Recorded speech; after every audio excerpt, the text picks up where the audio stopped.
Hello, welcome back to Engineering Circuit Analysis. Here we're going to solve this circuit, which is the inverting op-amp configuration. And what we want to do is figure out what the output voltage is, which is measured from the output terminal to the common ground, when we have three completely different input voltages. So we're kind of solving three problems in a row here, and you'll see why in a second. So we have the input signal here is going to be 0.72 volts, negative 0.6 volts, positive 2 volts. Now in this problem, these are just constant voltages. They're not changing. Of course, you could hook an alternating voltage up to it and have it change with time, but in this case, we're just going to leave them, some of these guys being positive and some being negative voltages. Of course, we have the input, this resistor here, and we have a feedback resistance given there, and it is the inverting configuration because the input signal is driven into the inverting terminal. That has to be true for an inverting configuration, and the non-inverting terminal is connected directly to ground as it is here. So that's what you always have to look for, and of course we take a look at the output from the output terminal. Now, in the past, we had to do a bunch of analysis to look at the, the virtual short condition and all this other stuff and write Kirchhoff laws, but now that we've analyzed the inverting configuration, it's very, very simple.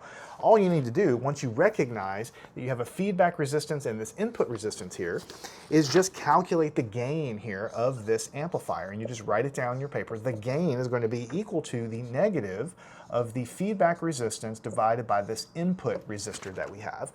The negative is going to essentially always give us a negative gain here, which means it's an inverting configuration. So in this case, we have a negative. On the top, we have 100 kilo ohms, so 100 times 10 to the 3. I just like to write it in ohms. On the bottom, it's 8 kilo ohms, so it's 8 times 10 to the 3.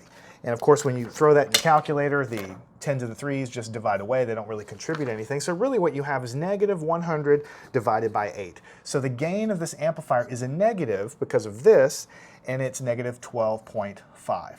So literally all you have to do to build a simple amplifier is have an input resistance and a feedback resistance which is larger, so that when you divide them, you'll always get a positive or a number bigger than 1.